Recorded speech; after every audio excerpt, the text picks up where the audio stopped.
Okay, good afternoon, everyone. Welcome to the work session of the Las Cruces City Council. Today is Monday, November 14th, 2022. It's approximately 1 p.m. And before we begin, if you please join me in the Pledge of Allegiance, please. Pledge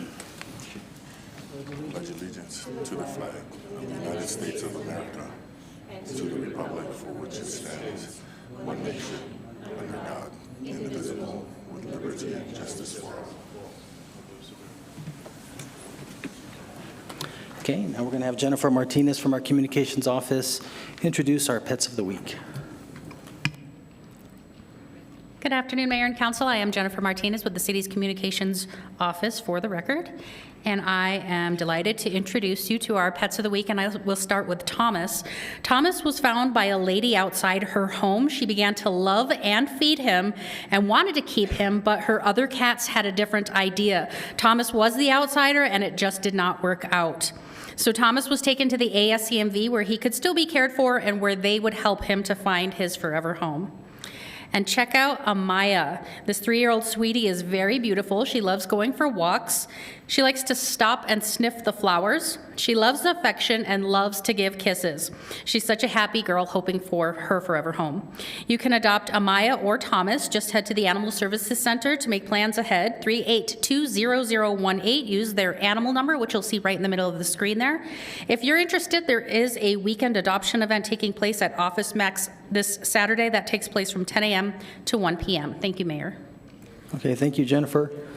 Next, with our Jobs of the Week, I believe Giselle Palomares will be providing that information. And Giselle, you're with the Workforce Solutions, correct? Yes, correct. Good afternoon, Mayor and Council. My name is Giselle Palomares, and I'm with New Mexico Workforce Connection. For the jobs of this week, we have City of Las Cruces hiring a Rates and Economic Analyst Manager. This pays $69,000 to $99,000 a year, and it closes November 14th of this year. White Sands Missile Range is looking for an electronics engineer. That pays $79,000, closes November 21st. The Salvation Army Southwest Division is hiring a Christmas assistant that pays anywhere between $26,000 to $40,000 depending on experience, and that closes January 23, 2023. Pet Boys is hiring an auto mechanic. This pays anywhere between $26,000 to $46,000 a year, closes February 22nd. Chicanos por la Causa is hiring an HR advisor that pays $65,000 to $70,000 a year depending on experience, and that closes February 2nd, 2023. And TMC Design Corporation is hiring an inventory control clerk, and that pays $23,000 to $30,000 a year, closes February 22nd of 2023. And as always, if you want to connect with the New Mexico Workforce Connection, you can always contact them via telephone at 575-524-6250, or visit them in person at 226 South Alameda Boulevard. And you can visit their online page at employeenm.com, as well as download the app. Thank you, Mayor. Okay, thank you, Giselle. Okay, well, we have 2 items on the agenda. First one is going to be the Public Defender, Christopher Knutson and James Tiu. Yes, thank you. All right, so you all want to lead that off, I believe? Just need you to, I mean, you can do it from there, but you'd have to hold on to that mic. This one's probably a little bit easier. Would it help? I did send in a PowerPoint. Sure, you can. Okay, sure. You can use the PowerPoint. Absolutely.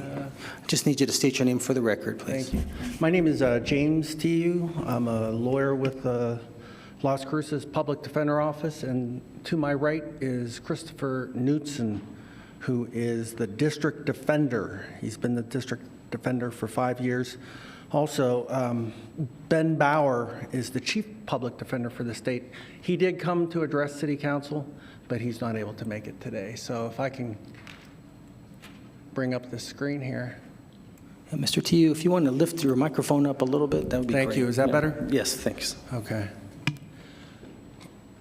Yeah, as I said, my name is James Tiu. The name is at the bottom. I'm an assistant public defender. I've been with the office less than a year, but I've been a public defender in other jurisdictions for about 15 years. And Mr. Knutson has a long career as a public defender. I came here because I've been coming to City Council at the request of the Chief Public Defender to listen to the public participation and those wishing to be heard. The mayor does a very good job of going through row by row and asking. And I've come and I've heard usually 5, sometimes 4, sometimes 6, sometimes more. Folks talk about crime in the community, recidivism. Sometimes the courts are addressed. And one of the things that I talked to the chief public defender and the district defender was coming to city council and explaining a little bit, introducing ourselves and telling you a little bit about what we do. The public defender office is one of many offices here. I'm sorry, Las Cruces has one of the public defender offices, but we also have offices statewide. They are in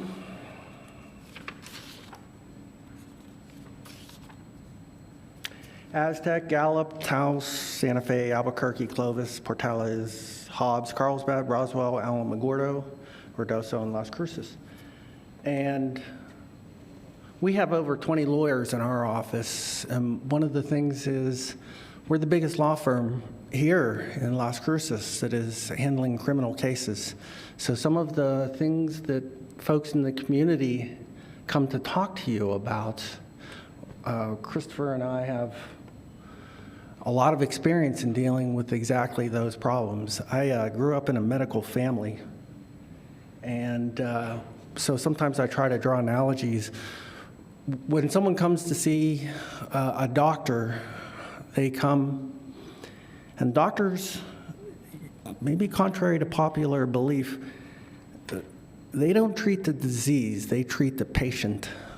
They take a look at the patient, they find out what particular therapy is going to help that particular patient. And I think sometimes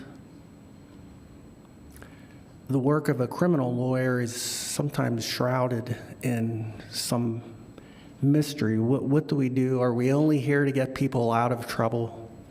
And the answer is, at least from my standpoint and in the office where I am and in my career experience, we treat the whole client, not just their criminal charges. We're limited by what we can do in the court system, but let me make clear, our primary responsibility, our sole responsibility really is to defend our client's position. But to do that, we treat the whole client. So let me tell you just a little bit about our office. We're at 505 South Main Street, the old Loretto Town Center, only about a mile and a half here from this particular building. There's 20 lawyers in that office. There's 20 additional staff. We have investigators and we have 2 hardworking social workers. And our charge is to represent indigent clients, those that fall below a certain income threshold get a public defender. And almost everybody that's incarcerated, I think, get the public defender as a matter of course before their first hearing, at least initially. So we work with the community and its resources to develop strategies to help our clients with particular criminal charges, but also help them not recidivize, not catch new charges. I don't think I would be doing my job if I didn't counsel a client on how to stay on the right side of the law after I've resolved their criminal charges, whether they're on probation, parole, whether they've got a diversion, whether they're just awaiting trial. My job, at least a portion of it, is to make sure that I bring to their case the resources in the community that can help them. So as I said, we have 2 social workers at our office and 20 lawyers, and we cover those that are those clients that have felony, misdemeanor, or juvenile charges through the state system, district court and your magistrate court. The municipal court has a separate system. I know some of the conversation when I've come to city council deals with your municipal court. We don't represent clients in municipal court unless, I did learn if they come up for appeal in the district court, we may handle some of that. So, And Mr. Tiu, I'm sure you know this, then we also have no jurisdiction on magistrate court. That's more of the the county and the state? Yes. Okay. Yes, that we handle state charges, Mr. Mayor. So I'll be brief because I know I have only, I don't know how much time I have, but I'll bring up this next slide. Here's our address. Here's the number of lawyers that we have. And just very briefly, 1973 is when the Public Defender Act came into existence.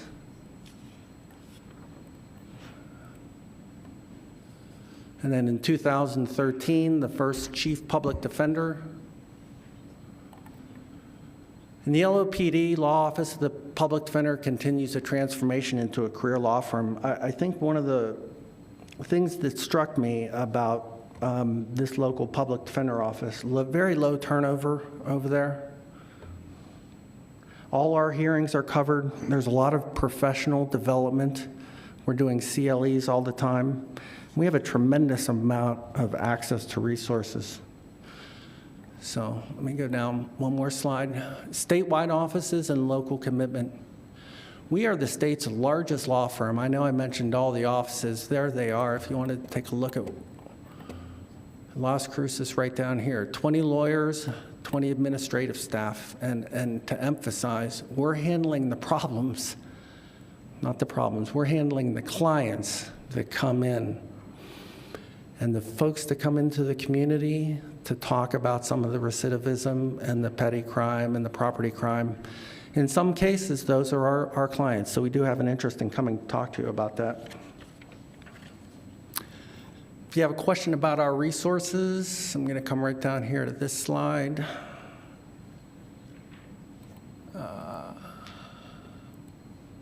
Here we go. Statewide, we have a budget of $56 million. It's a lot of money. 200 lawyers, 100 private contract lawyers to represent statewide 68,000 cases a year. And for every lawyer, there's about one support staff. And again, it's misdemeanor, juvenile, and felony cases, and that's statewide. So as I said, the revolving door, make it clear, our first responsibility is always to our clients, but we're also members of the community. And like communities nationwide, I'm not originally from New Mexico. I'm from the East Coast. But many, if not most, of my clients throughout my career have had either mental health issues or substance abuse issues, and there's a more recent one, homelessness has been a big issue. Our offices are dedicated to finding resolutions that help the total client. That's the focus of this next slide down here. How do we do that? I mean, on a day-to-day basis, our social workers are helping clients find medication, treatment, court programs, community services, housing. I recently had a client that could not find housing because he had a dog. He was living out of his car. Tried to find him. He eventually did find housing.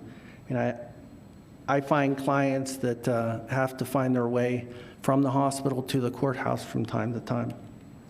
So where do our offices' efforts and your constituents' interests, where do they meet? A collateral benefit of treating the entire client with treatment, it's going to end up saving taxpayer dollars if you have lower recidivism rates.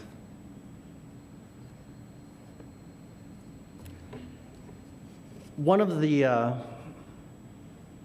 studies that was done, it was just concluded, it was done in Albuquerque, and there was an article in the Albuquerque Journal dated August 30th.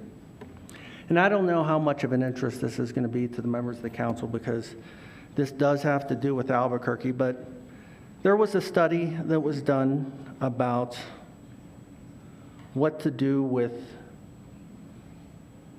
persons that were charged with a violent felony that were under pretrial release. And there's procedures, probably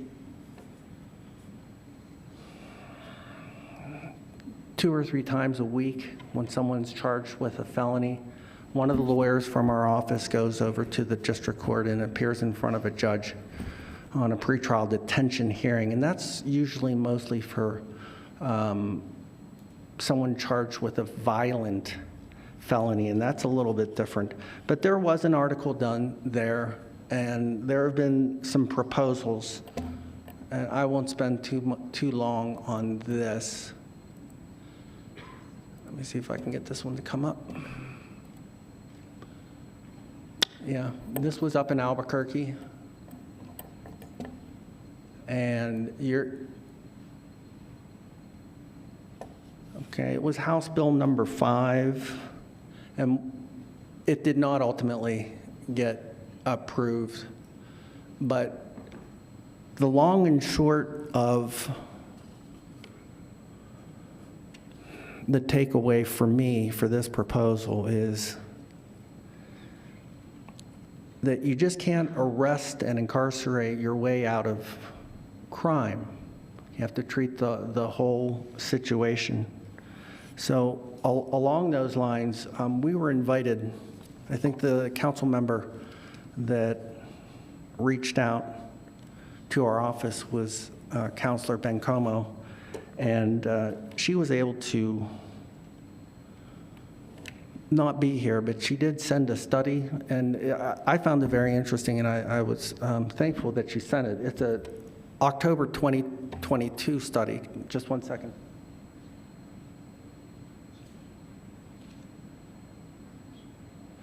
And this is a nationwide study, but I think some of the statistics in here might be illuminating, and I'm glad she sent it to me. She sent it late last week.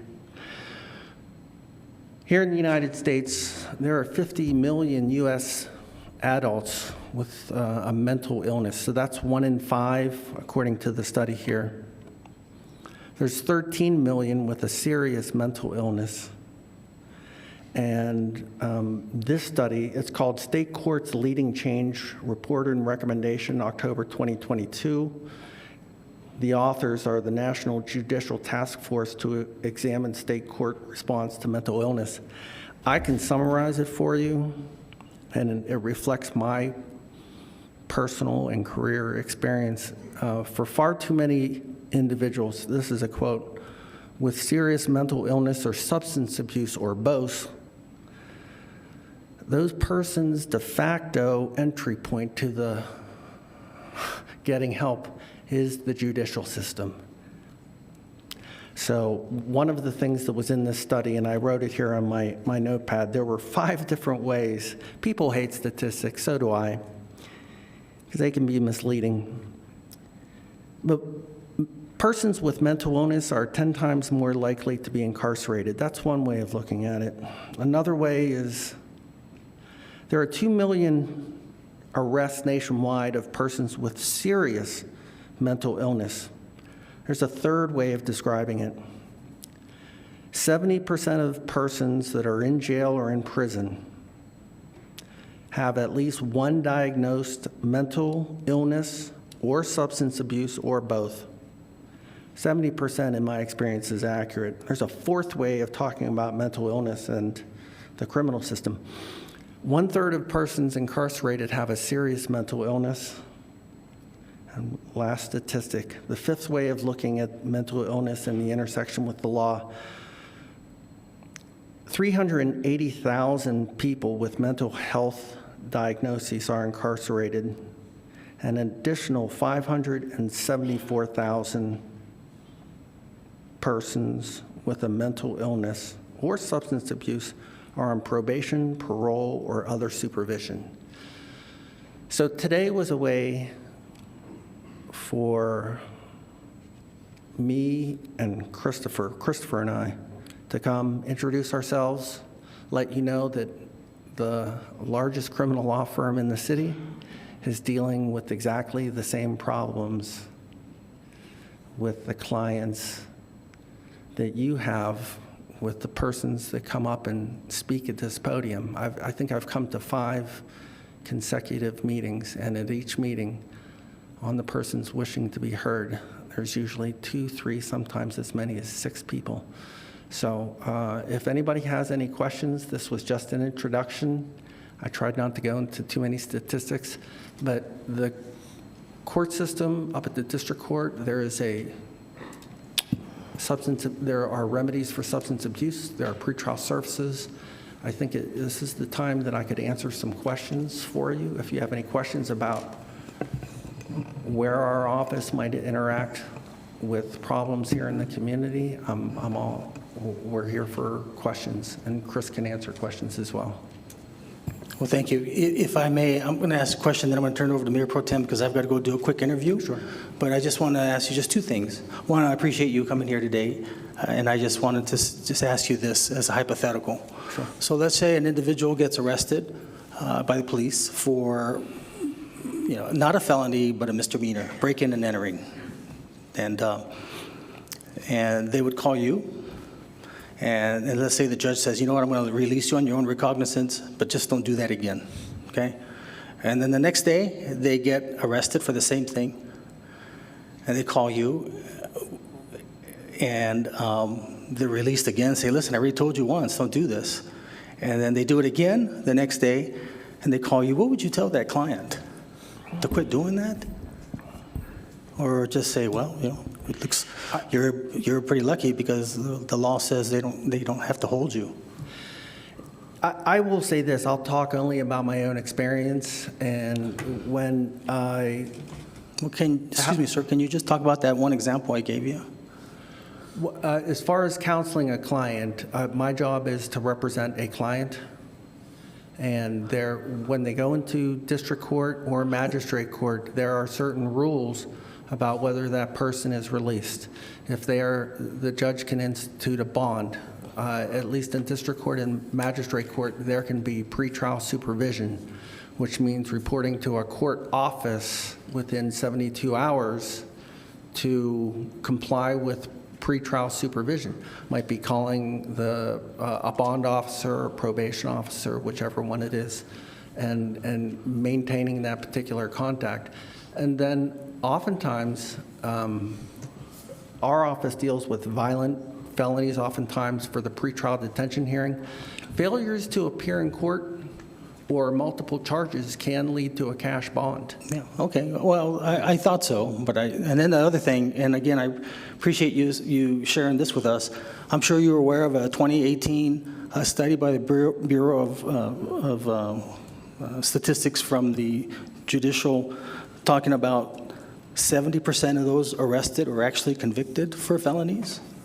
Yeah, I'm not familiar with that, but I will take a look at that, and Mr. Mayor, if you would like to forward that to me, I will certainly take a look at it. It was a study that was done, and granted, I was always taught it's better to, unfortunately, let a guilty person go than to incarcerate an innocent person. I understand that, but I think what you're hearing is members of the public that are just very frustrated that it just seems like it's over and over. And that instance that I just gave you, I have 8 of those instances where together they've been arrested and released 250 times. 250 times in the last 12 months. Yeah, to answer your question, and I thought about a situation where something like that might happen to me, I would ask the client, are you suffering from a mental illness? Do you have substance abuse problems? Is it homelessness that's your problem? Of course, violent felonies are a different situation. But for those persons, my job would be, from my office, pick up the telephone or send an email to our social workers, and within probably 48 hours, that person would be in our office having an assessment, figuring out whether we can address either their mental illness with a diagnosis, a referral to a treatment program, or help with the homelessness issue. Yeah, so I hope that answers your question. No, that that would does. be my response, would be, how can we help you? Yeah. And just the takeaway before you leave, Mr. Mayor, would be there is a 20-lawyer law firm a mile and a half away that is dealing with these issues on a day-to-day basis, and we're here to answer questions from you. Thank you. Okay, well, thank you. And now I'm going to turn over to Mayor Pro Tem, and then she'll run the rest of the meeting until I get here. And that was, it was 2018 Bureau of Justice Statistics, about the 68%, 69% were convicted that were initially charged for felony. So, anyway, Mayor Pro Tem. Thank you, Mayor. Thank you for being here. James, I appreciate giving us sort of a synopsis of what you do. I'm pretty familiar with what you do. I've worked in the social work arena and child welfare specifically, so I've had a lot of clients who have been on the other side of with you, representing them. So my questions, you said you have 20 attorneys Yes. in your office. What are your caseloads like?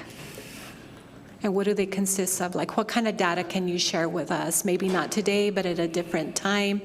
I think those are really important for us. Those statistics are available, and Mr.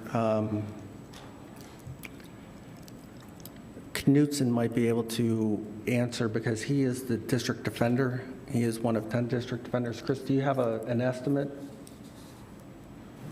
It depends on whether they're misdemeanor attorneys or felony attorneys.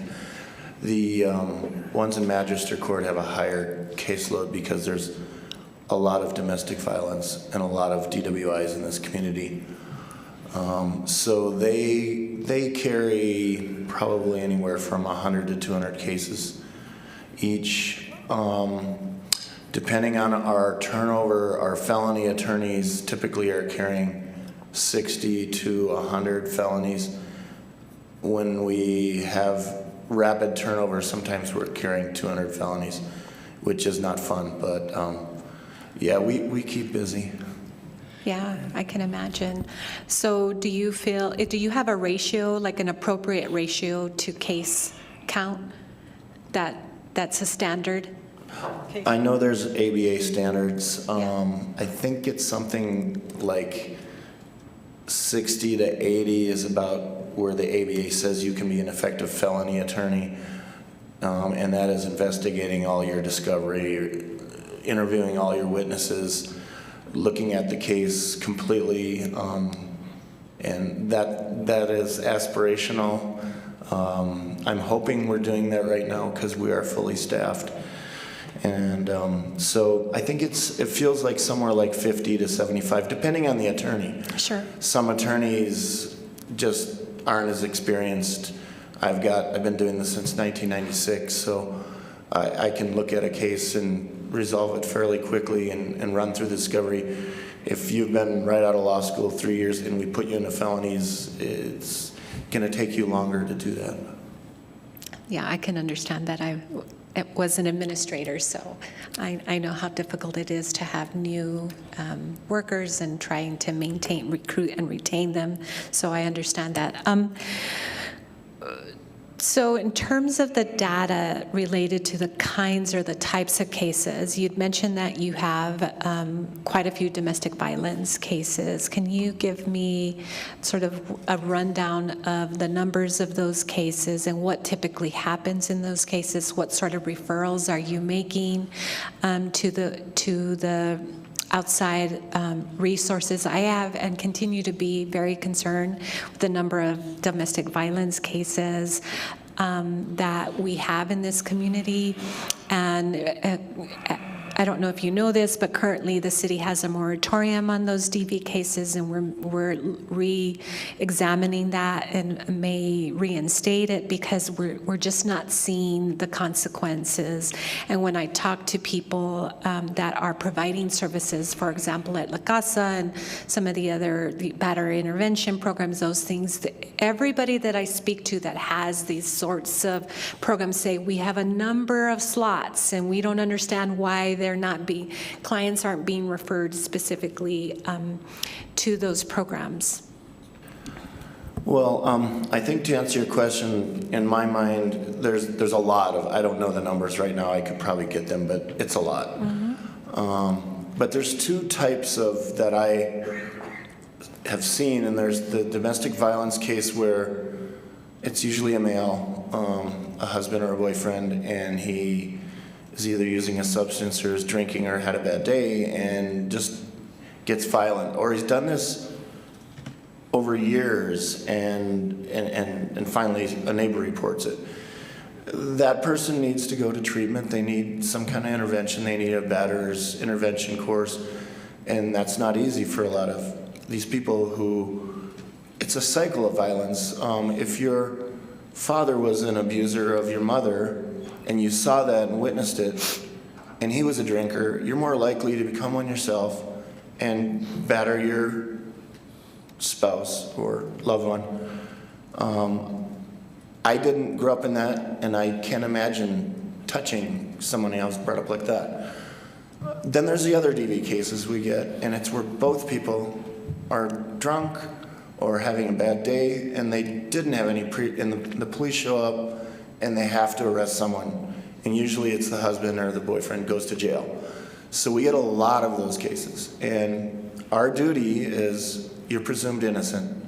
That's our main duty. We have all these other things James too talked about, but our main job is to the client, and under the Constitution, there's a presumption of innocence. So as the mayor said, even though somebody might have broken and entered, been accused of that 23 times, the 14th time he may be innocent.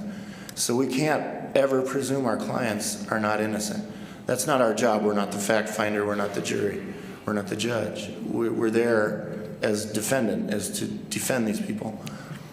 Having said that, I do think you're right. There needs to be more resources. There needs to be more outreach. There needs to be more education. I don't see the education here on domestic violence like on the TV or in the news, or as much outreach as there probably should be in educating the public on domestic violence and intervening in junior high school, the younger level. So younger people realize that this is not a good thing to have in a family, and it's not healthy. If I could add, just I've over the course of years, I've seen judges in exactly this situation that you presented. Someone is arrested for domestic violence. Oftentimes, the first time they appear before a judge, a condition of their bond could be a referral for anger management, even while they're awaiting trial, or parenting classes. And if there are evident substance issues, substance abuse, and if mental illness is an issue, sometimes a referral to a mental health. And the one thing about our office is we don't have to wait for the court to order that. We can suggest that to our clients. Thank you for that question. Is there another one? So I'm hearing that the root causes, or what you're seeing, is substance abuse, addiction. What are the root causes? Then maybe I should. You're nodding no, so let me rephrase my question. No, that's an agreement. I was considering pulling out the study that Ms. Bencomo forwarded, but substance abuse and mental health, 70% of the people, according to this particular study, that are in jail suffer from either a severe mental illness or a diagnosed mental illness or a substance abuse. I mean, that's what we deal with every single day. 80% of my cases concern that. The other ones are just violent acts or that might be attributable to the heat of passion or a straight-up property crime. But the 70%, 80% maybe, substance abuse, mental health, homelessness is now getting to be a problem as well. But the lucky thing is we have the resources in our office when someone comes through the state system to deal with those. Okay. Do you have another question? What strategies or solutions do you have? I mean, you're here kind of updating us. What are your willingness to either sit on a task force or help the city sort of navigate this so that we can start mitigating the issues that we're seeing in our community? Yeah, I'm always bound by my ethical responsibilities and the limitations of what I can do as a public defender. My clients have to come first, but if the office says that I can be a part of the solution, I'm happy to be a part of the solution. I think just from a standpoint, I'm doing it, the 20 lawyers in our office, are doing it every day, except we're doing it as individuals and then as a firm. I'm glad to continue to come to City Council to have an ear on what the public participation says, and I do think that our office has something to add. So, Thank you. I just want to say, if you're talking root causes, I think it just gets down to family and how you went through the generations in violence and not. My girlfriend grew up in a very violent family. Her father was an awful man, and we probably know some of these people in our community, and it just went from the grandfather to the father. It was okay to hit women.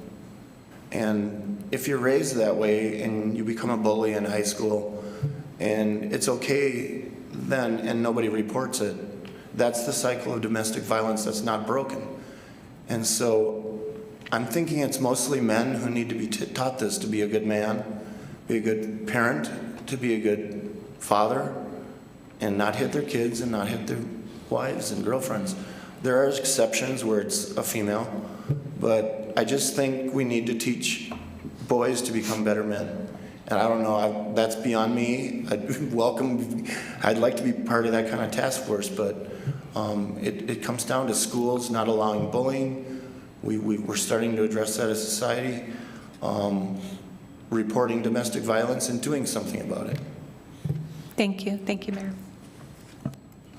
I think that's also good, Mr. Knudsen, is early childhood development. Yeah, so thank you for that. Councilor Flores? Thank you, Mr. Mayor, and thank you so much for your presentation. I'm a little, how many, you have 20 attorneys in the office in Las Cruces? 20 lawyers. It would be the largest criminal firm by far. Chris and I were discussing this at lunch today. Maybe even the biggest firm here in the city. We're at the Loretto Okay. Town Center. And then statewide, how many attorneys do you have? 200 lawyers statewide, over 10 offices, with another 100 contract lawyers when we have a conflict, and an equal amount of staff that includes investigators, secretaries, paralegals, and social workers. I think I can't remember exactly, but I believe there's at least 20 social workers. Great, throughout thank you. the state. As far as the education and the steps that you've taken to assure there's recidivism, do you have any statistics, at least out of your office, as to how effective that's been? And if it hasn't been, which I would guess that it hasn't been entirely successful, do you have any statistics on that? I would only have anecdotal evidence from my own caseload. If Mr. Bauer were here, I think that's a question we can answer with a follow-up. I can pitch in a little bit on this. We just recently got pretrial services here in Doñana County, which we didn't have for the longest time. And pretrial services is where, when someone is released now on conditions of release, they have to report to pretrial services a lot of times instead of just being OR'd. In pretrial services, they have 5 different levels. If you're at level 5, you're sometimes on GPS, you're reporting daily almost, you're having to do urine tests, you're almost on probation. And that's for the more serious violent offenders that are still released. They'll put them on. So pretrial services does have statistics now, and if you contacted pretrial services at the district court. But that isn't recidivism. I'm asking about recidivism. Yes, this is related to it, Ms. Flores. So they have recent statistics, because it's only been going for about 1 year, that reduced the rates of people reoffending that were being put on pretrial services, and it was reducing the rate of failure to appear in court, which once people start failing to appear in court, they get bench warrants and they end up in jail. So, and I think the CJCC also has those statistics. So our office doesn't keep that. We don't have a data mining ability or anybody like that. I wish we did, but I don't think we're funded for that. Okay. So the purpose of your presentation is to show us that? Well, go ahead. That you're doing your best under not very good circumstances, and but it sounds as if you're working with some of the defendants insofar as their actions. But do you work with them directly? It's almost like sounds like social work as opposed to legal work. Yeah, every day we go to arraignments. There can be anywhere from 9 to 30 to more criminal arraignments in district court for felonies. Every day, at least 7 or 8 lawyers go down and handle misdemeanors in magistrate court. Every month before the 3 criminal judges that are here in Doña Ana County, they have a docket call to check and see whether persons are ready for trial. So the bulk of my job is criminal defense. That includes the entire client, getting them to court, making sure that they appear in court, that they've complied with their pretrial conditions of release, that Yes. they haven't reoffended, and then doing all the legal work, the motions, the suppression motions. Yeah, I understand the all verbal of that. representation. The part I'm not being very successful at getting to or reaching you is I think you came here to educate us, give us some statistics, but you also look at the recidivism issue, and I think that's my area of concern. That if there is an attempt to look at recidivism, what steps exactly is the PD's office taking? Okay. And I'm not asking you to what you personally do, but just in terms of a program. So, do you have a recidivist profile? Do you have a program? Yes, in a way, Councilor Flores, we do.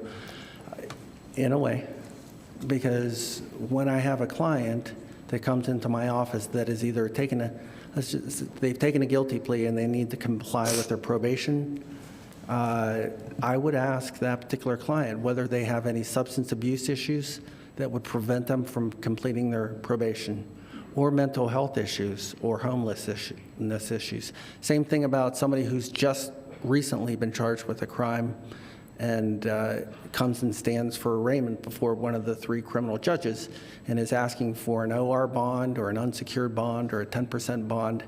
My goal is to get them to a resolution without catching new charges.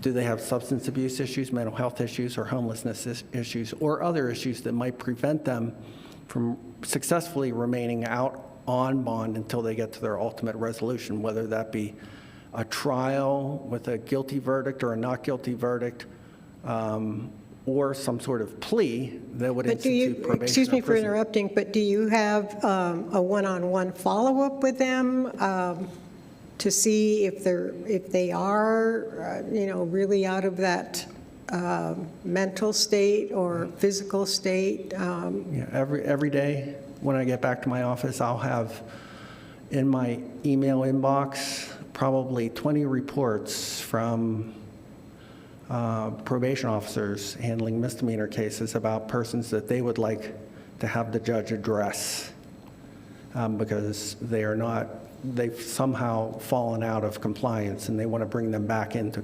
compliance. From a personal standpoint, I do follow up with my clients once they've taken a plea to at least make sure that they've got to pretrial services or their probation, I'm sorry, not pretrial services, their probation officer. I mean, I don't think I myself make certain that when someone enters probation, at least they take that first step of reporting to their probation officer before I close my case.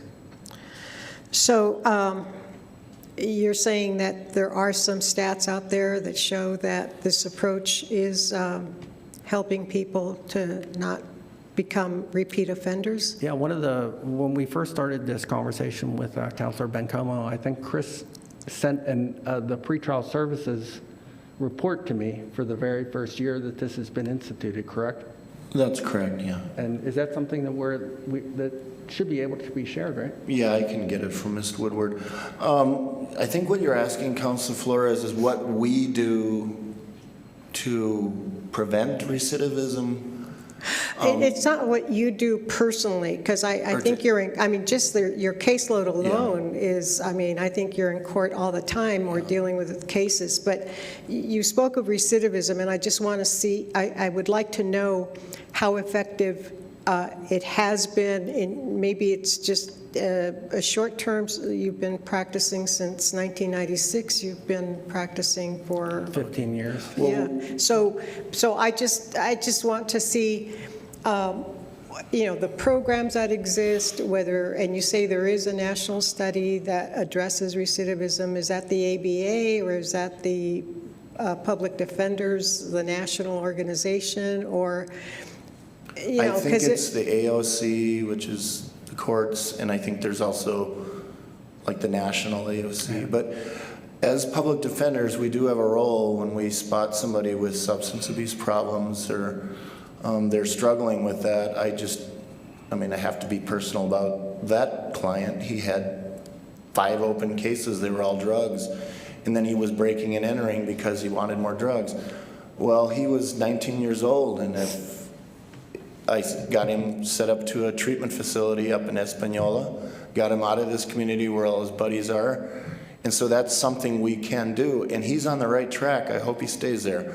But that is one thing we can do if we can identify early. And it's usually younger men, because if somebody's been doing drugs for 30 years, it's hard to turn them around. The other thing is, you all know this, is recidivism is caused by poverty, lack of education, and homelessness. And in this community, we have a lack of low-income housing. We have a lack of, in my opinion, adequate education. And so when you have those things, it leads to homelessness. And homeless people end up about 40 to 50% more locked up in jail. They end up being in contact with the police a lot more. I'm not in contact with the police. I'm home in bed. I'm not out in the streets, committing crimes. So it becomes that when you're talking about recidivism, it's really this cycle of poverty. And it's this endless cycle. In our office, we do what we can to help get them into programs and help identify them, and our social workers do a great job. But as I said before, that's a bigger issue than I can tackle, and it's involving all of us in our community and how many mental health facilities we have. The triage center has helped immensely. The judges are referring people to the triage center with mental health issues instead of just letting them out on the streets. And so we need more things like that. We have like Mesilla Valley and the Peak and maybe one other place, but our mental health assistance facilities are really limited. When I went to this conference up at Buffalo Thunder a few weeks ago, us compared to up north, we're lacking. And if you want to address these issues, you have to put more money into mental health treatment and facilities and getting people off the streets. So, but our office, we do what we can to identify it and get them into treatment. Thank you very much, gentlemen. Thank you, Mr. Mayor. Thank you for the opportunity. Any other comments? Okay, well, thank you again for joining us today and sharing with us your information. Thank you. Thanks. Thank you for having us. Okay, so next we have item 3.2, the Historic Preservation Commission update. Troy Ainsworth from the Community Development will be discussing. Good afternoon, Mayor. Good afternoon, Commissioners. I see Faith Councilors. Hudson right behind you. Pardon. I'm going to cue up the presentation and yield the floor to Chair Faith Hudson of the Historic Preservation Commission, and be on standby for further comments and questions.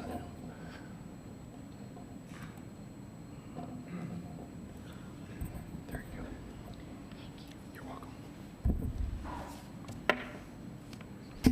Good afternoon. As Dr. Ainsworth said, my name is Faith Hudson, and I'm the current chair of the Historic Preservation Commission. I would really appreciate the opportunity to give a brief presentation this afternoon to you all. The HPC, one of our duties is that we're charged with advising the mayor and city council on many aspects of historic preservation.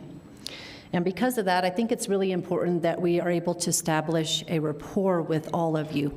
So I would like to take a brief moment and introduce the commissioners. If you guys would please stand.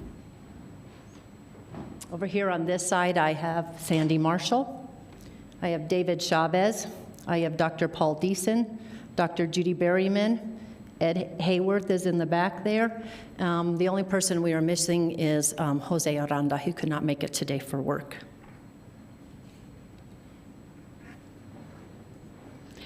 There's no greener building than the one that's already built, and humans are slowly learning that our resources are finite.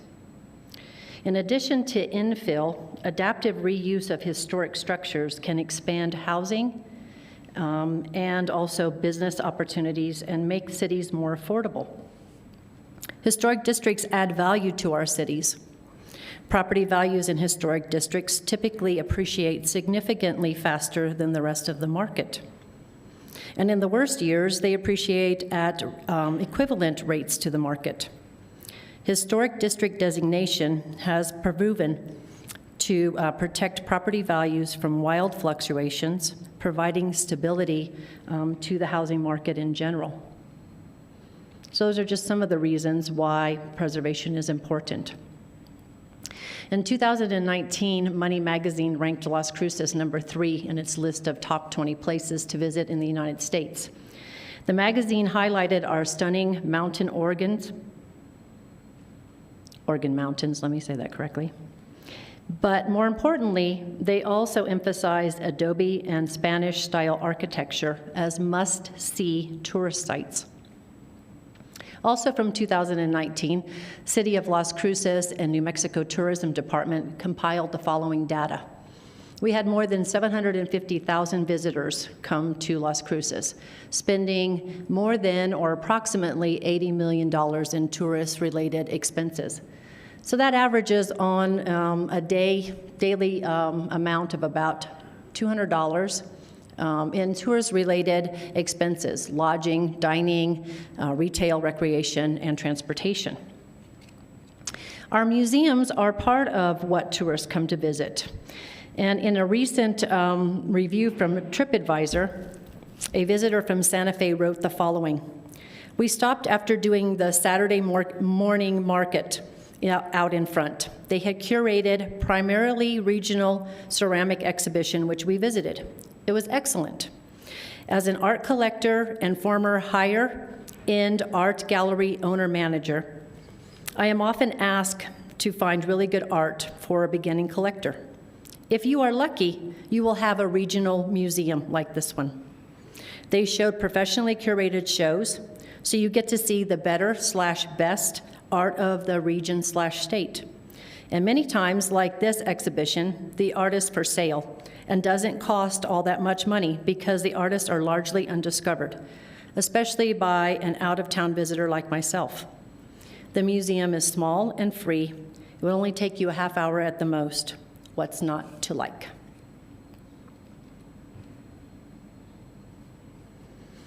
On this slide here, we have data from New Mexico Tourism Department. And what is, I think, most significant is if you look at the international visitors, they're just a fraction of the total. They're just a fraction of the total of the actual visitors that came. And this is for a 5-year period. But what's really the most significant is that international tourists spent 5 to 6 times as much as domestic spending. And some of the ones that I have talked to that come to visit Las Cruces said they come to New Mexico to experience our wide open spaces, our indigenous, and our Wild West histories. Elevate Las Cruces Comprehensive Plan on page 177 states that the preservation of properties should be focused on those that are both historic and culturally significant. This includes valuing and protecting historic and cultural sites and engaging the community in preservation efforts. The plan ties in beautifully with the purpose of the Las Cruces Municipal Code, Chapter 40, which includes enhancement of civic pride, creating sustainable neighborhoods, expanding housing options, making Las Cruces a heritage tourism destination, attracting businesses to rehabilitate underutilized buildings, and to stabilize and increase property values. All the things that we've already talked about with heritage tourism. You each have been provided a copy of Chapter 40. Pages 12 through 14 outline the role of the HPC. And one of our duties is to prepare an annual report to be presented to the mayor and city council of our activities and the effects of historic preservation program. So also in your packet, you will find the report from the inception of the HPC in early 2020 to present.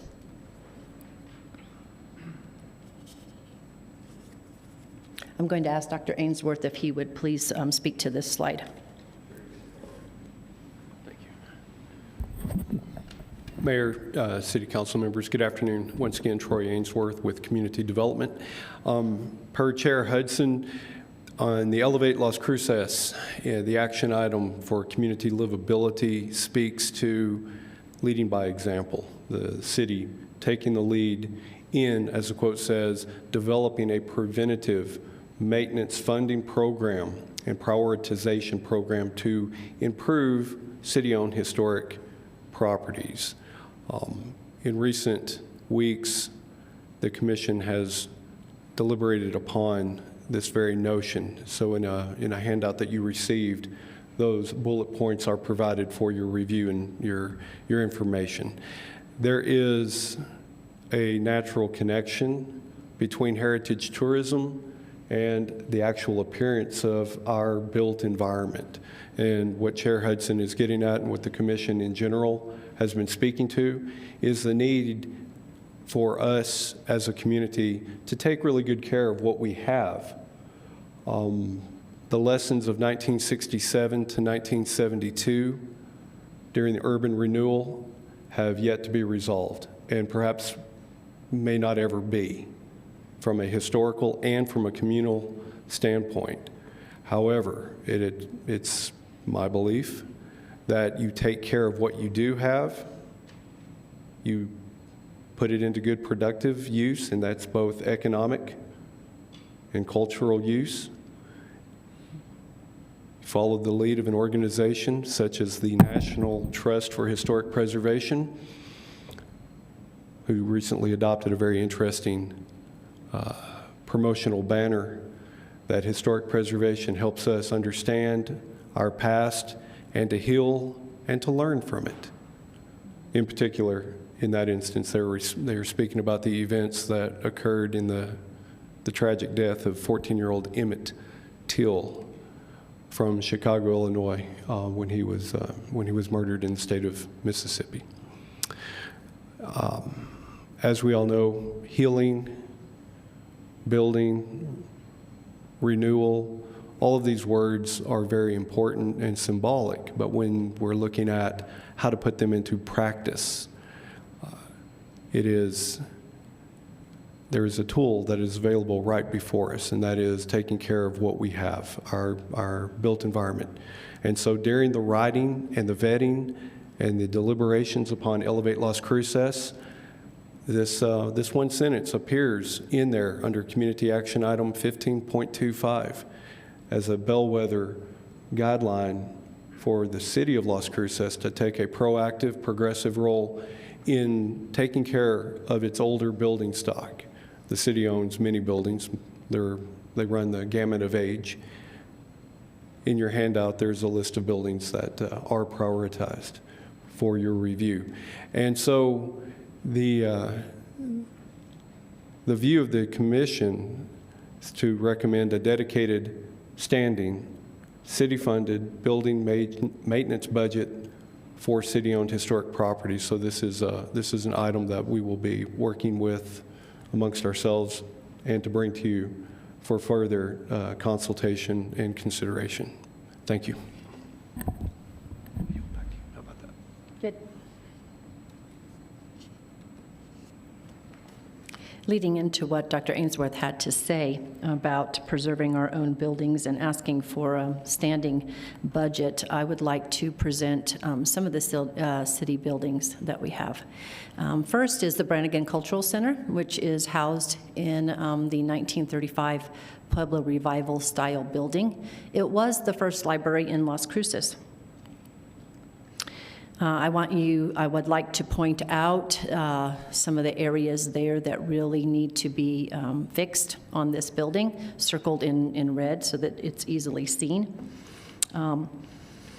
I spent a little bit more time looking on TripAdvisor. I find that can be very helpful. Recent reviews came from the states of Georgia, Oklahoma, and Arizona. And one of the most outstanding reviews said, "Boy, this was hard to find. It's right on the main street, but there's almost no signage to it. I drove by it 3 times and asked directions. Finally, my wife saw a little flag saying something about an art museum, but it was worth the search." Now, this was a tenacious family, right, that drove up and down until they found it. But how many other ones gave up after a few minutes?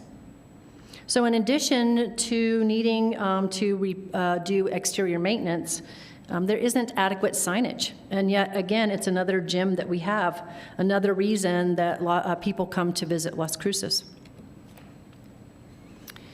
Here is the old post office, municipal court building. It opened in 1917.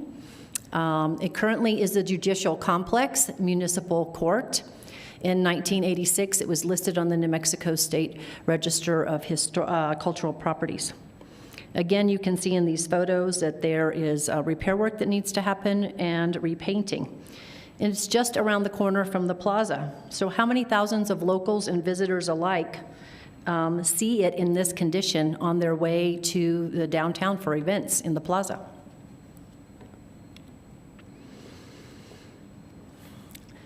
The first women's club in Las Cruces was established in 1894, and they met here in this building that is known as the Women's Improvement Association building.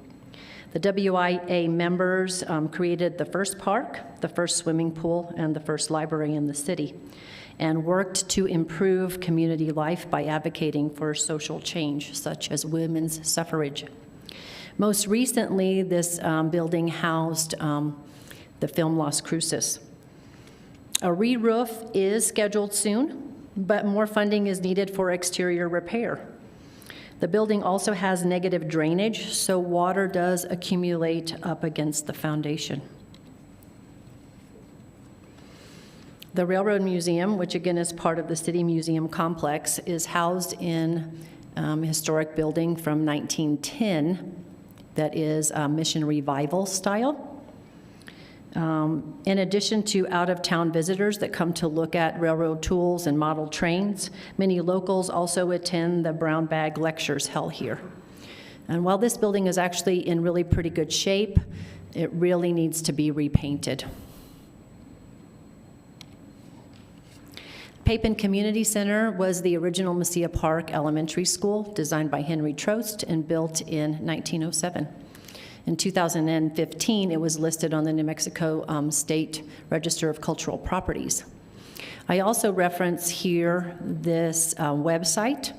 I actually have used this website when I planned a trip through Texas and New Mexico to look at Trost-designed buildings.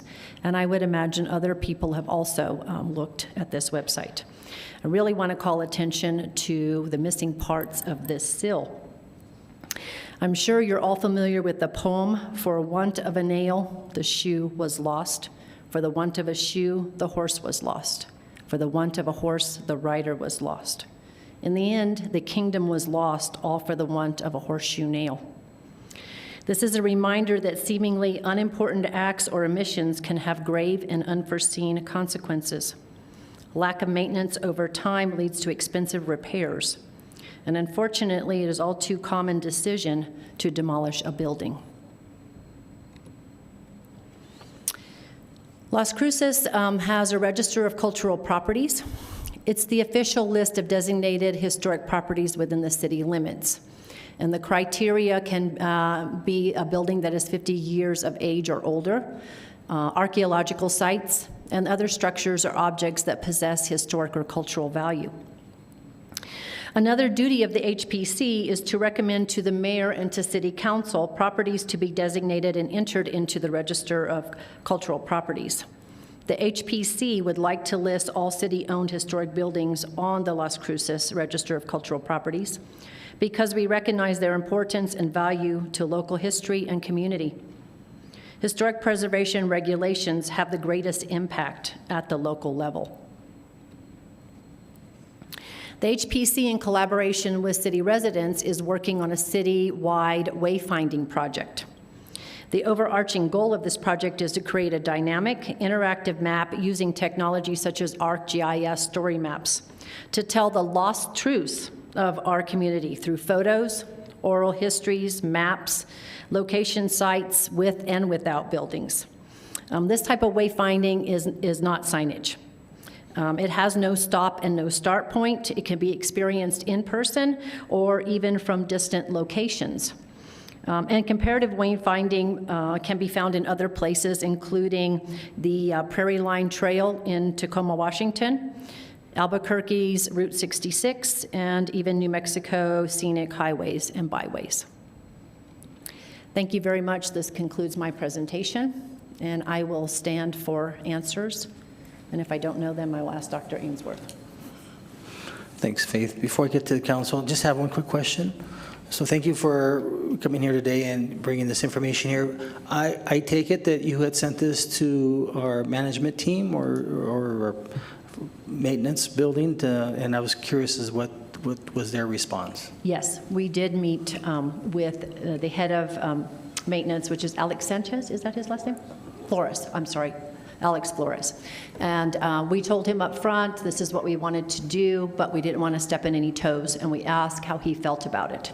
And he said he would be very appreciative if the HPC would actually put together a resolution on behalf of maintenance department to present to council.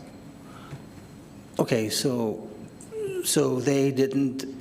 they weren't given a chance to address this maintenance that you were talking about. He said, sure, go ahead and take it to city council for us to see. And he explained that funds come out of general funding, and that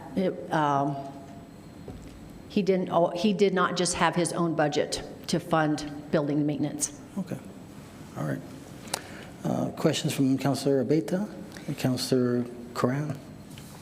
Yes, thank you, Mayor. And thank you so much for this presentation and for your service on the board and to all the other committee members. A few of the questions I have would be probably more appropriate with staff, as I'd love to be able to see kind of the impacts of those funding considerations. As you mentioned, it is very important if we're going to have these buildings that they need to be well maintained, and that is a significant investment, as I've been learning on the council. And so it would be really wonderful to be able to get a list of what that costs the city throughout the year and what is those expected projections afterwards. And then to see what we might be able to look at with Visit Las Cruces to see the impacts of that heritage tourism, I believe is what you called it. Mm-hmm. So I'd love to be able to see what that true impact was with the city and our GRT. The one question I think, and I hope you can help with, is over the terms of your service. We've talked a lot about like cultural significance, and I'm wondering how many items have come before the committee that have included our indigenous culture that is here in Las Cruces.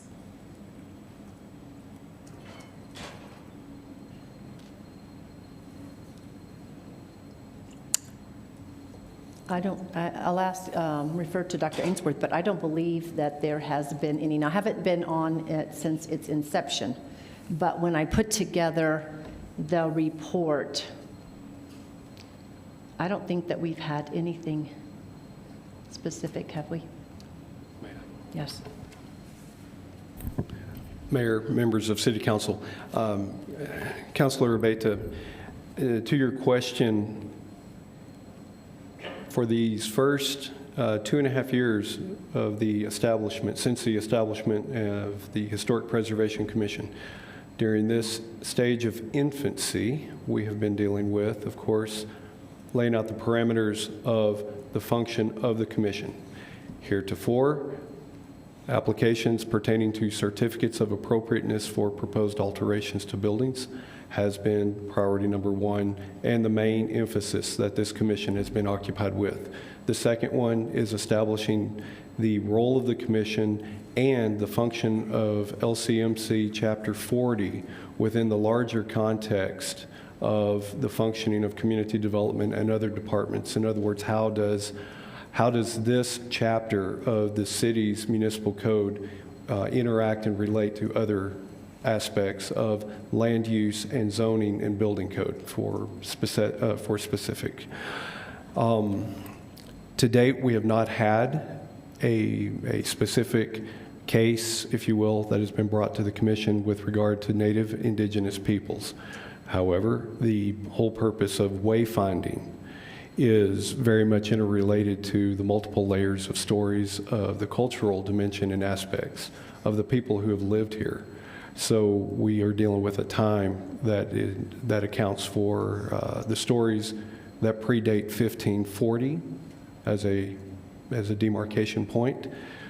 Chair Hudson made reference to the Prairie Line Trail in Tacoma, Washington, which I would encourage everyone to have a look at on their, like everything else in this world. How do you find it? Google it. And in Tacoma, they are city, public, University of Washington at Tacoma, local business, the art community, and indigenous tribes in a collaborative effort took what was a throwaway 5,280 feet linear distance of ground and turned it into a blighted, or turned it back from a blighted industrial area in which you might say some of the problems that the two gentlemen who just spoke on the previous agenda item are dealing with the unhealthy aspects of community and the work that they do on a daily basis in order to attempt to mitigate and reverse those social problems. The action in Tacoma, Washington has proved quite successful. And when I became aware of that project 2 years ago, my first reaction was, if Tacoma, Washington can do this, Las Cruces, New Mexico can as well. I looked at it as a wheel. The wheel has been invented. We don't need to reinvent the wheel. We need to customize that wheel for a place that is not in the Pacific Northwest, but in the Chihuahuan Desert. So one of the overarching objectives for the Prairie Line Trail is a wayfinding to tell Tacoma's story in 5,280 feet. And they do it through public art and through the multiple layers of local history. And it is not insignificant that the people of Tacoma take great pride in telling their story and in some small measure can point to their bigger neighbor to the north, to Seattle, and say, we were first. We had the railroad first. We have the deeper, more rich history than our neighbor. And people come to Tacoma, Washington, part of heritage tourism, to experience it. And so I forwarded this information about the Prairie Line Trail to the commission, who reviewed it, and it has found fertile ground for deliberation, review, consideration, and of how do you make it work here? Because we have all the same components, every one of them: art, indigenous people, civic leaders, business owners. All the ingredients are here. It's just a matter of putting the pieces of the puzzle together. Fantastic. Thank you. You're welcome. For that. One of the things I think comes to mind as chair of the Quality of Life Committee, what we do get is a kind of a look at who gets to tell the story and who gets to have preservation and what is that done and from what perspective. And that's why I ask these questions, just because it does seem like there is a skew that does not include what is a vital component of our history. And I'm curious, as we've talked, it was on slide 4 that you had about cultural significance. It's in Elevate. How do we include, and how does this commission include that vital component? Since I'm not sure it's represented, on the commission itself, how are we including that context? Thank you so much, Councilor Abeda, for your comments on that, and I agree with you 100%. Part of the wayfinding is just in its infancy right now. We are searching for a grant to actually have somebody that will facilitate dialogues, and hopefully with grant funding we will find the person that will do that. But how we envision that is it will be a collaborative of the community. So we will reach out to have people tell their stories and tell us what is important and what they want to see happen in this. And because it is, it is GIS, we can geolocate anything, right? It's not a document that's housed. So it will be a building process. It will take time to do it, but it'll be multiple layers that should include way before the entrada ever happened here. Thank you. And once again, thank you for your leadership on this committee and to all the committee members. Thank you, Mayor. Thank you. Thank you. Councilor Coran? Thank you. Thank you, Faith and Dr. Ainsworth. I really appreciate your leadership and service on the committee. And Councilor Beto, thank you for bringing that up. My question is considerably more related to kind of what are you asking? So this is specific, this is the sort of nuts and bolts of what I'm wondering here. I'm kind of looking at our CIP program. Okay, so this is what I guess I'm wondering, or what I imagine you're asking, and then you can refute it or not. I see maybe 3 things that are tangentially related on our capital improvements program that seem like WIA improvements, seems like it's in the realm of the things that you're pointing out. But I'm wondering if what you're looking for from us or from management or from our collective thing is to put our values into a very clear and separate designation within the CIP, and I would imagine the ICIP, then that would also give us legitimacy to talk to legislators and other folks about this in the specific context of historical preservation funding through public works or something like that. But you tell me, is that an accurate understanding of what you're asking or not? Mayor, council members, Councilor Coran, pretty close. Yes, ma'am.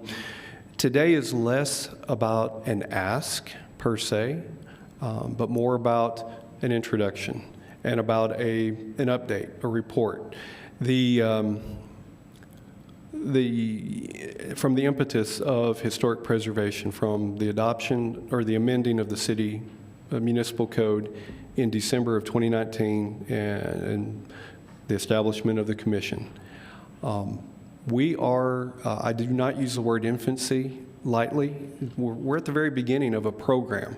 And we also are at the very beginning of a process whereby, at least in my view, it's about changing an ethic of how we function and operate. So today is less about asking the council for approval on anything outside of just asking for you to be receptive to the fact that we have information that we've brought forward to you, an update on what has transpired over the last 2.5 plus years, and what the priorities and the vision for the council or the commission is to make recommendations to the mayor and city council. And so we're approaching step 1 with regard to the whole notion of capital outlay.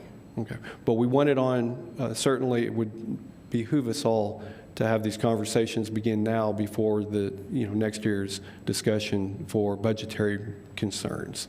So we can look at it one of two ways: very late for the current year or very early for the following year. So that's where we are. So it's less about an ask, more about, hello, we're here. Thank you. I didn't mean to jump or backtrack or whatever we ended up doing. I just appreciate that, and I'm just kind of I just like to know how we can sort of live our values. And I think that's the ask that you're making, that we live the values that we've articulated towards historic preservation. But I just want to operationalize that and figure it out in this realm of what I feel like we have some influence in, including the budget. Well, basically the budget is the thing that we do have. So thank you, I appreciate it, and the message is received, but I'm also thinking ahead, so thanks. You're welcome. Thank you, ma'am. Mayor Pro Tem? Thank you, Mayor. Thank you, Dr. Ainsworth, Faith, for being here, and all the commissioners for your work.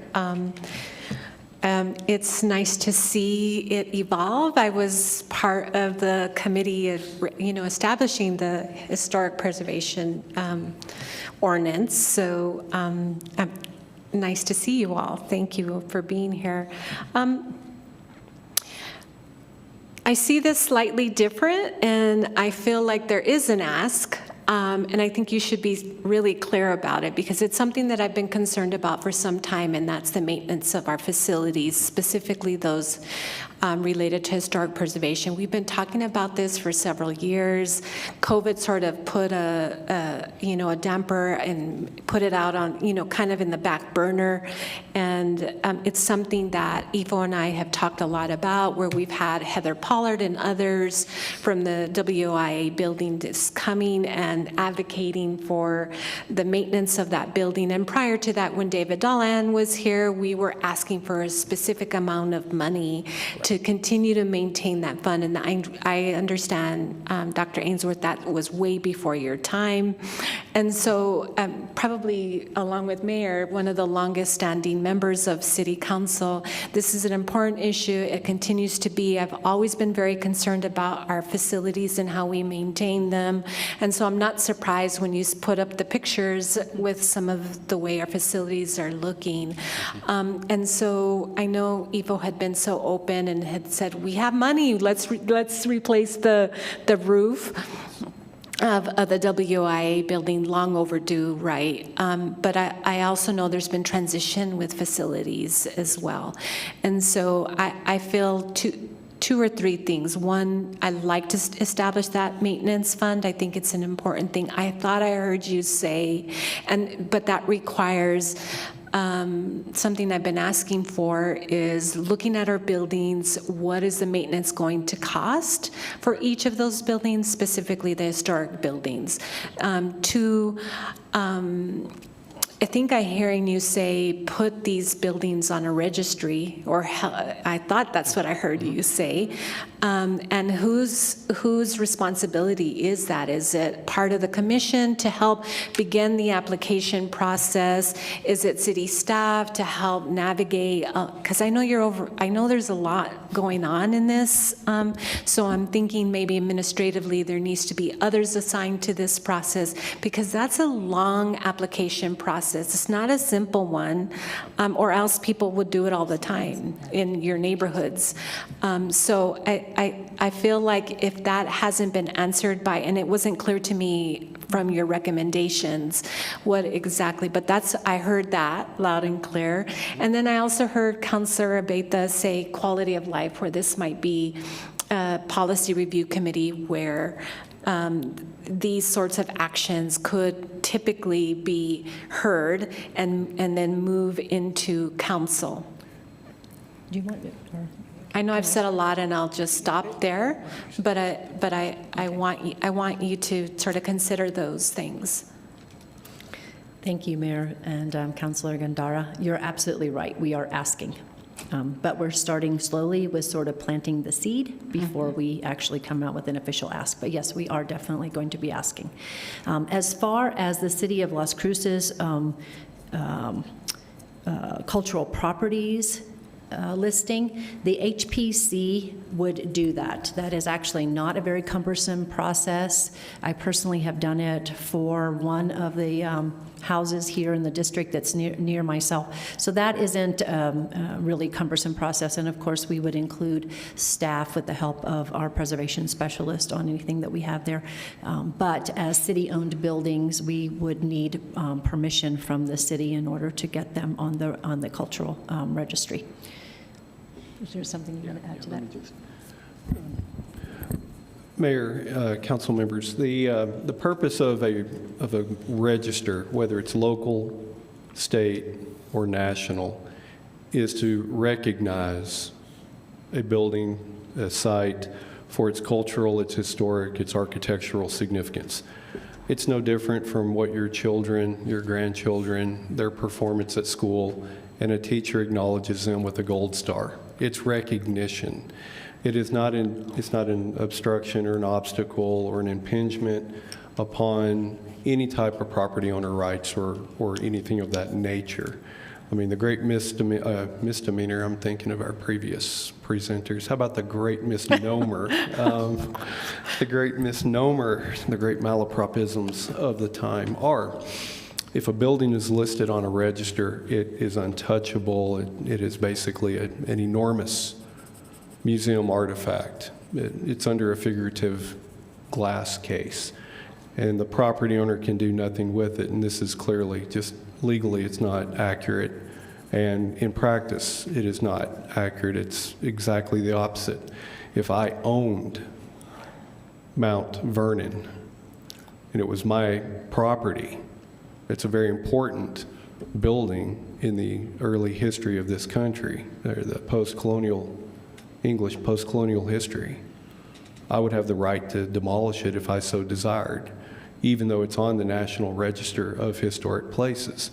And this seems counterintuitive, but the purpose of acknowledging the buildings and the sites that are part of our collective heritage and culture, our past, is simply to acknowledge and to recognize them, to create a list that says these places are important for whatever reason. I am personally of the type that I respond to the intrinsic value of history, and not everyone does. And that's why Chair Hudson and I, when we conferred about this presentation, wanted to show some of the hard numbers in dollars that are important because, let's be real, heritage tourism brings people to places and they spend money that benefits and assists the local economy. And that's great, and that's what we want. It's part and parcel to striving for a healthy community. Property values do matter. Vacant buildings are of no value to anyone, and that's a direct quote from Director Nichols, who made it very clear that to me in a conversation one time, that the fewer vacant buildings we have, the fewer headaches we have to deal with. And so the purpose is, how do we put our buildings in productive use and keep them there? When we're acknowledging their significance, listing them on a local register, it is simply an acknowledgement on our part that these places matter. And we want them to be used, not to just be seen from the street, but for people to actually use them, for them to be a positive on our city's coffers and finances and property tax rolls, and not a burden. And that's the purpose of what we're trying. So the English major in me from years ago failed to use the adjective formal to describe the ask, but you are correct, Mayor Pro Tem. We are asking for your consideration. Yeah, thank you, Troy. I appreciate that. Yes, and ma'am. Faith. And then I just have a couple of other questions. How is the commission working with entities like our Arts and Cultural District committee? I think, are they calling themselves committee and not board? And last but on Sun, other entities such as those, because you all are working on wayfinding and including sort of tours with GIS, and so I think it behooves us to work together for the common good, I think. And so my question is, how are you doing that? Or if you're doing that, and if not, could we start doing that, I guess? Thank you again for your question, Mayor and councilors. Yes, we will be. Okay. We are not yet, only because at this point in time, we have not even secured funding for it. What the HPC has done is we've identified different projects that we want to work on, and we have designated subcommittees to work more effectively. That way we can work outside of the realm of official meetings. And so I am on the subcommittee for wayfinding, Okay. as is Commissioner Chavez and also Commissioner Hayworth. And we actually, the project was brought to us by some members of the public that are very concerned, and their biggest concern is making sure that the truth is told, which we really agree with, right? The hard truth.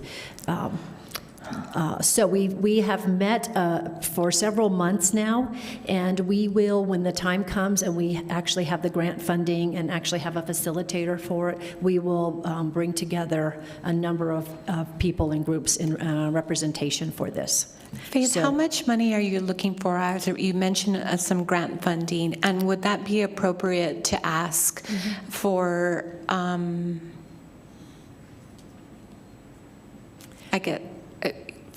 from either general fund or capital outlay, because I'm assuming it's to move towards wayfinding specifically? Mayor and Council, Mayor Pro Tem Gondra, we're looking at basically two phases. There is an early February deadline that occurs. It's one of three during a calendar year through the National Trust for Historic Preservation. We would seek a small fund. Basically, it'll be $5,000.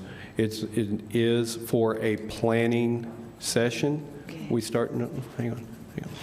That we start with.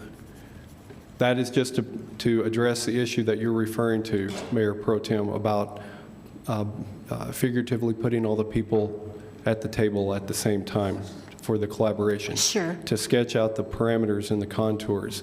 Then we are going for larger funding for the full project. That's Okay. what I'm getting at. Okay. Does that help answer the question? That does help. And then we have one more comment. Mr. Mayor, Mayor Pro Tem, Tim Pitts, Deputy Director of Community Development. So I just want to talk to you a little bit about this, the issue of the budget. Troy and Faith, they don't have a budget to work with. So I will be asking in our budget for things. So there will be things that we will be asking via the general fund budget that we'll be presenting in the new year that you'll be looking into for some of these projects. And that's one of the reasons we wanted to now bring you. Alex is going to be asking Connie for a big ask in the new budget year for things to fix the building. We wanted you to know that the historic preservation is all behind everything that he's asking for. But we'll be asking for that in the coming budget year.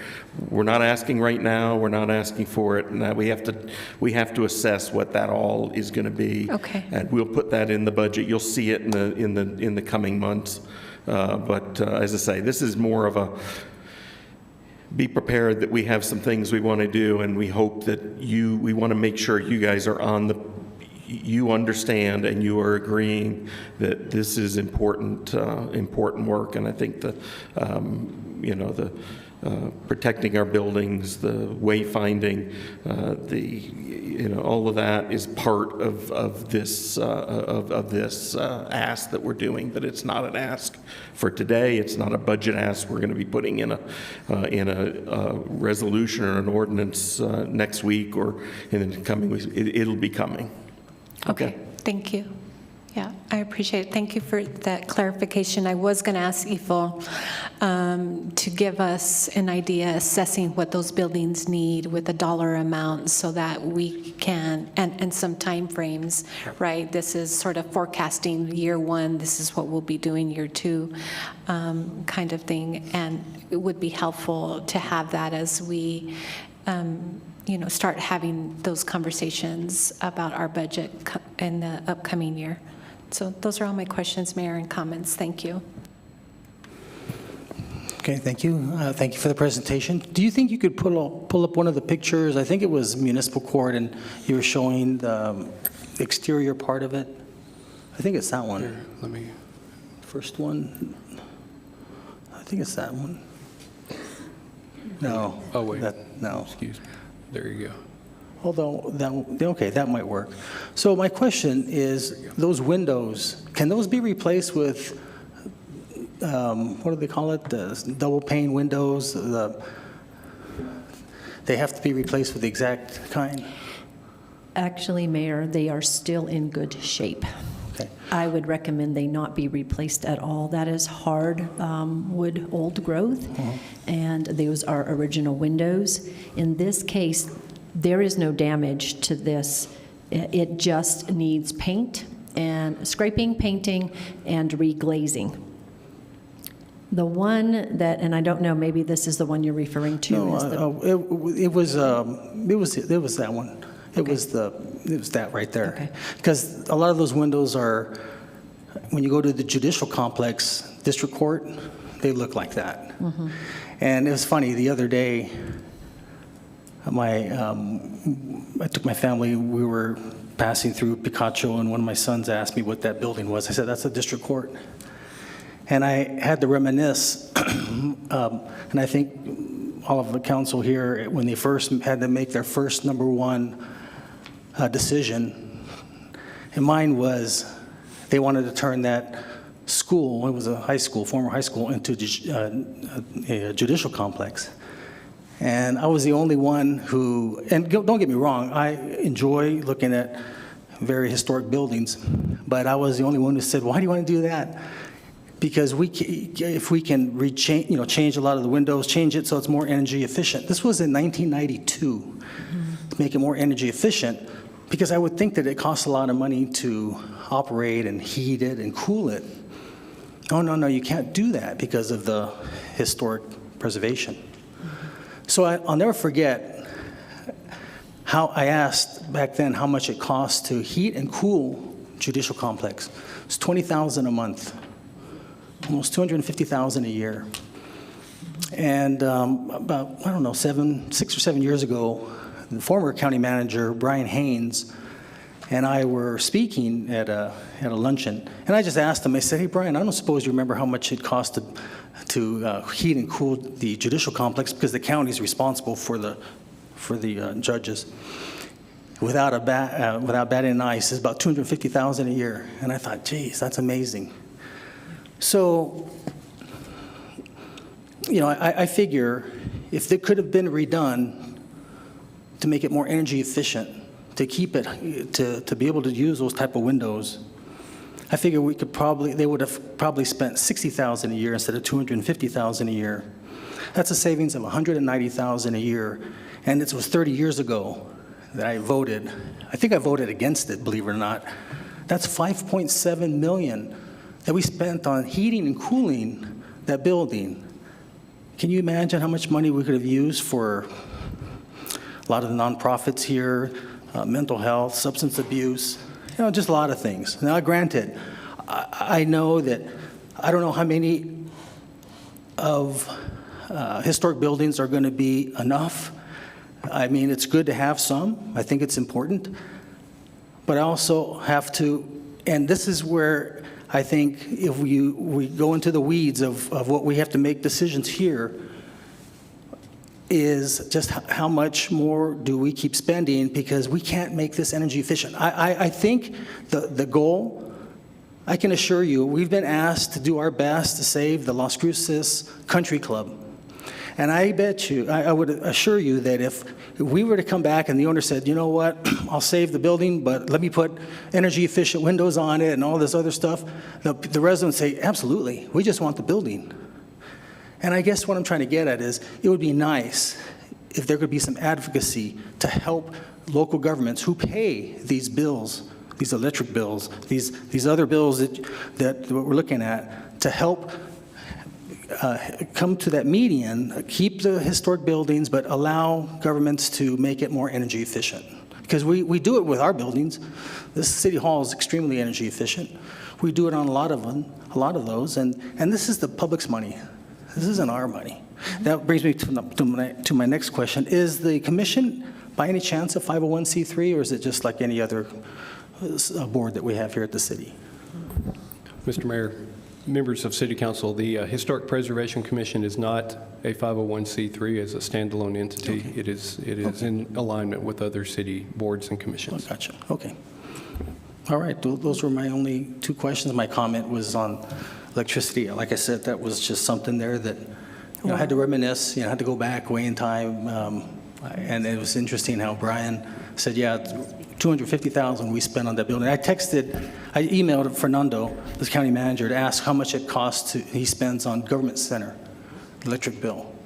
And I would venture to say it's probably about $250 a month. I mean, about $250,000 a year.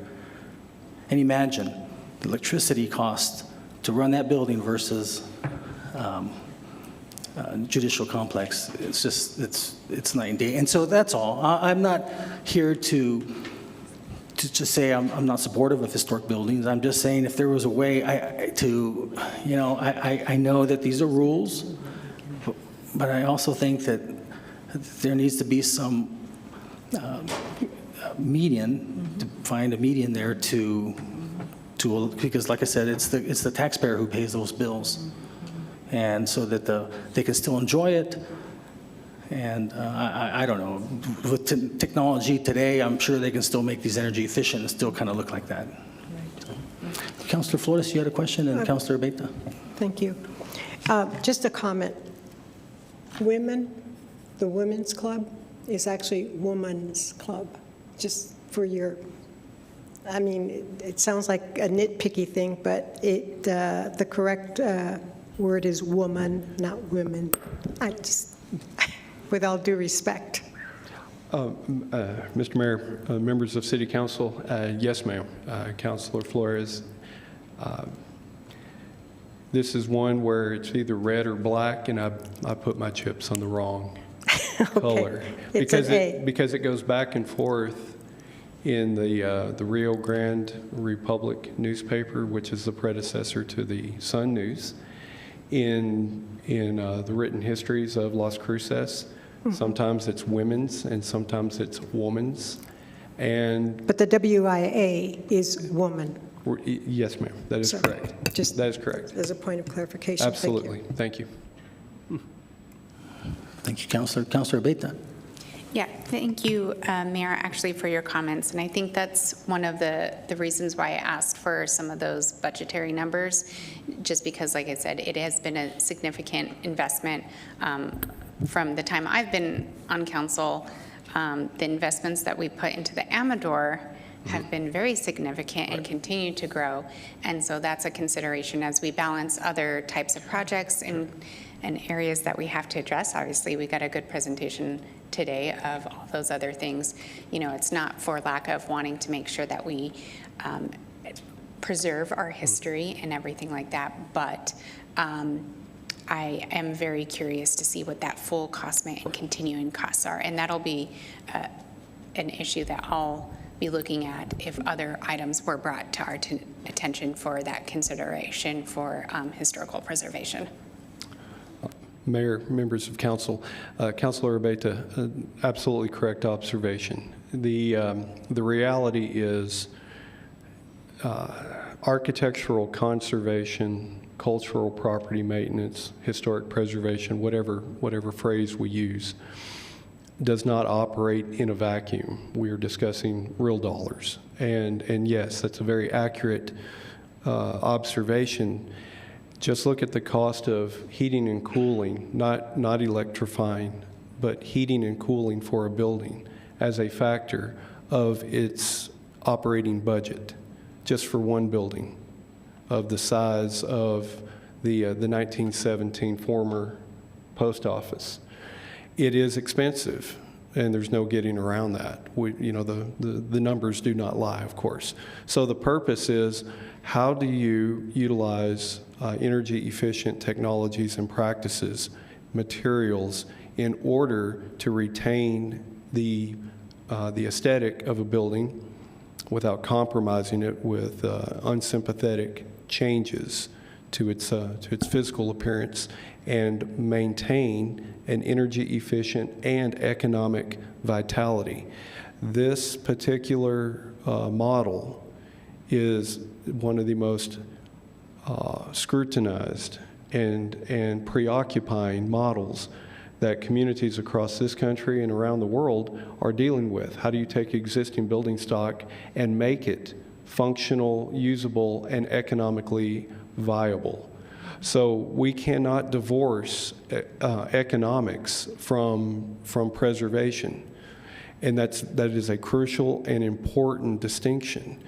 And to be quite honest, those communities across our country who are very successful in investing in their older building stock and actually prolonging their useful lives are intimately involved with the aspect of the economy of scale, and how do you efficiently use public monies in order to achieve that goal. Again, we're in a stage of infancy in many ways in thinking about these very concepts. They're not new, but we're practicing them from a standpoint of newness. And so it's really incumbent upon us to think in terms of the sustainability of the built environment, and that includes even those whippersnapper buildings that aren't 50 years of age yet, buildings of all types, because even if you have a small building, if you take it down, that material has to go somewhere. And everybody loves landfills except in their backyard, right? And so where do you put all this material? And is that material healthy? We're looking at a sustainable environment. We're looking at a sustainable built environment. We're looking at a healthy community. All of these factors come into play, and economics is significantly involved in all those decision-making processes. Thank you. Thank you. Thank you, Mayor. Mayor, if I could just make one more comment on your comment, councilors also. What Dr. Ainsworth said is absolutely true, and it would be onerous to just insist that a building be saved for the sake of saving it. And this is part of why we're always having the dialogue of reuse. But what many cities are looking at is ways of making a building energy efficient without replacing windows when they are historic. And I think that would be an important discussion that we collaboratively as a city should, perhaps that is storm windows inside that allow it to be energy efficient without changing the look on the outside. So there is a lot of communities that are looking at these things to make them energy efficient as well. And now would be the time to have that dialogue if we're going to look at what the cost would be to not only to fix up but to maintain it, would be to add these features inside where they wouldn't detract but would also make these buildings more energy efficient. Thank you. Well, thank you for that information. Okay. Since we only have 2 items on the agenda, we have a little bit of time here. I'll just open it up in case there's any members of the public who wanted to speak. I'll give you 2 minutes. Thank you. Okay. I guess nobody wants to speak. Okay, good. Well, thank you again very, very much for coming here and sharing with us this information, giving us this update. Thank you for all that you do, especially on the committee. I know it's a lot of work, and we appreciate it very much. Okay, so if there's nothing else, entertain a motion to adjourn. So moved, Beta. Second, Corin. Okay, motion made by Councilor Beta, second by Councilor Coran, that we adjourn. Christine? This is on the motion to adjourn the work section. Councilor Beta? Yes. Councilor Graham? Yes. Councilor Bencomo is absent. Councilor Cran? Yes. Councilor Flores? Yes. Counselor Gandara? Yes. And Mayor. Yes.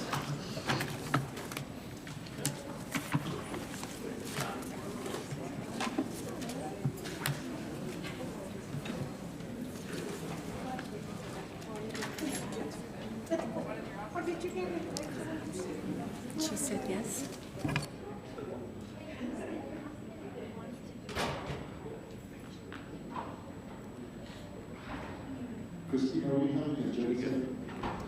Yes, give us a couple minutes. Thank you.